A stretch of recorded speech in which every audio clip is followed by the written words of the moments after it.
cristão, ele tem que estar firmado em Cristo. Porque o cristão tem um crente do lado da rocha. Você quer ver como é que tem um crente do lado da rocha? A rocha quer estar com ele, mas ele está do lado da rocha. Ele não está na rocha. Porque, se você pegar o exemplo lá, que Mateus 25 fala das 10 virgens, você vai ver que 5 eram prudentes e 5 eram loucas. 5 estavam do lado da rocha. A rocha queria estar com ele, mas estava do lado. Porque era louco, não viu a porta fechar. Quando veio o noivo, entrou, fechou a porta, as 5 prudentes entraram. As 5 loucas explicaram. Jesus está falando para quem, irmãos? Jesus está falando para a sua igreja, para nós. Que eu tenho que estar firme.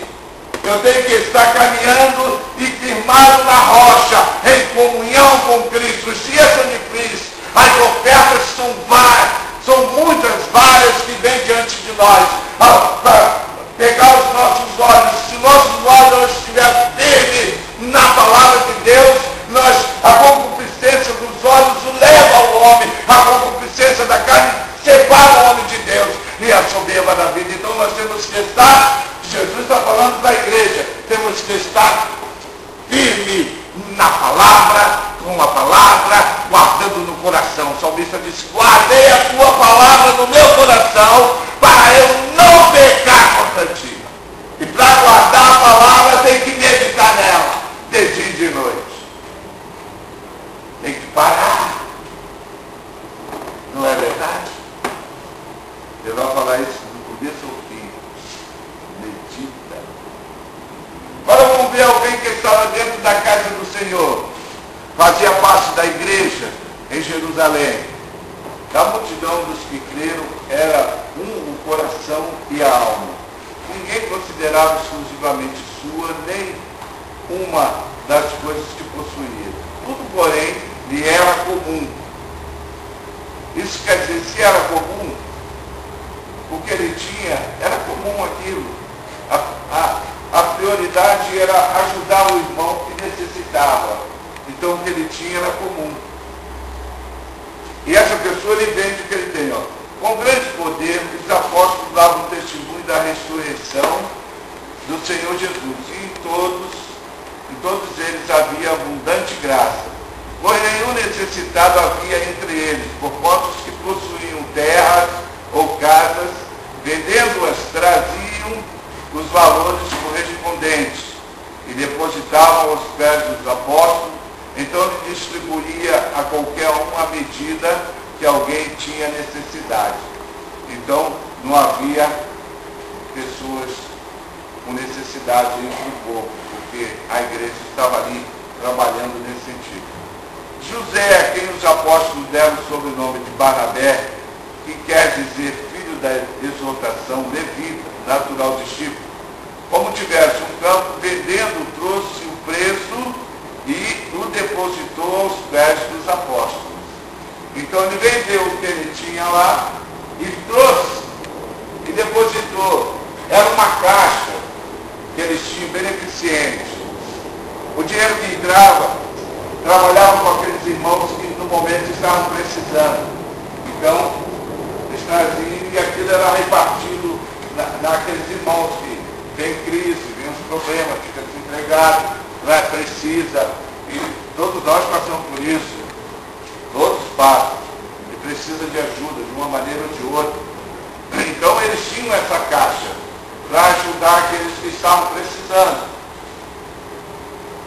E aqui surge Ananias e Safira. E Ananias e Safira vende o que eles têm, uma casa. Quer ver? Entretanto, certo homem chamado Ananias, com sua mulher Safira, vendeu uma propriedade.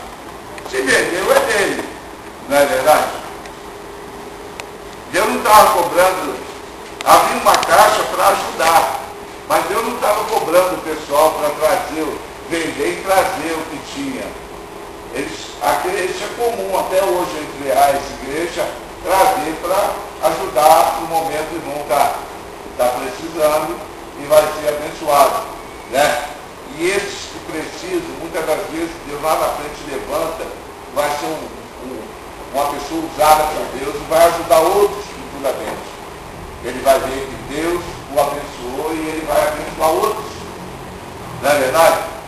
Então olha só, mas em acordo com a sua mulher, reteve parte do preço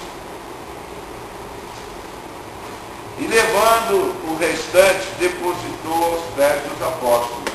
Ele não fez, o que ele fez de errado? Ele tirou uma parte e levou outra parte. Não é? Você já notou?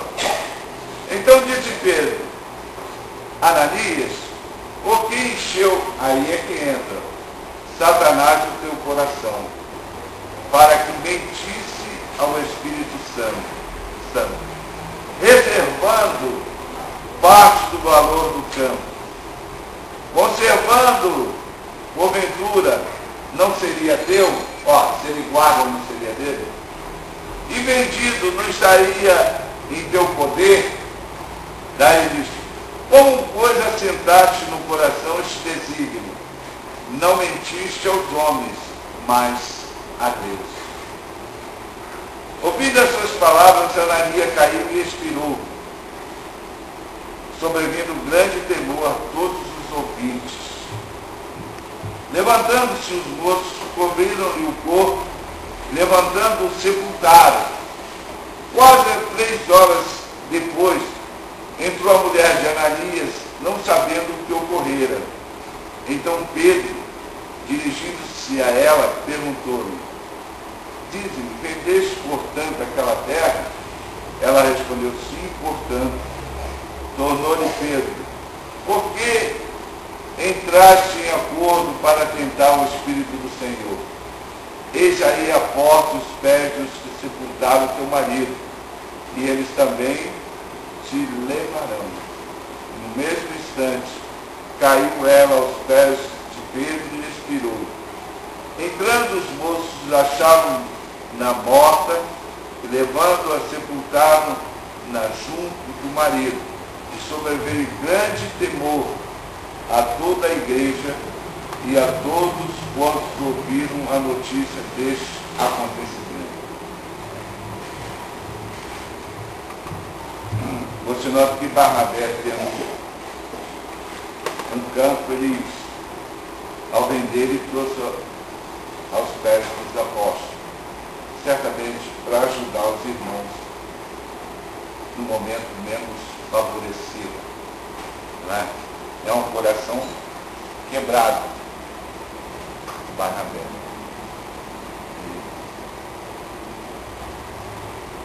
Se preocupava com a necessidade do povo. E a igreja tem que estar preocupada com a necessidade dos da família, na verdade, e daqueles que chegarão precisando. Para isso nós precisamos tirar uma partezinha daquilo que ganhamos do Senhor, trazer um dia, segundo domingo, trazer 1 quilo de arroz, 1 quilo de feijão, uma latinha de óleo, 1 quilo de açúcar. E certamente nós vamos estar ajudando aqueles que no momento estão precisando. Não é verdade? Isso acontecia na igreja de Jerusalém. Foi uma prática entre as igrejas que Deus fez com que nascesse até hoje. Tem que haver isso no meio do povo de Deus. Não é verdade? Ajudar os que no momento estão precisando. E isso, quando você ajuda, é Deus agindo. Porque Deus age através da nossa vida.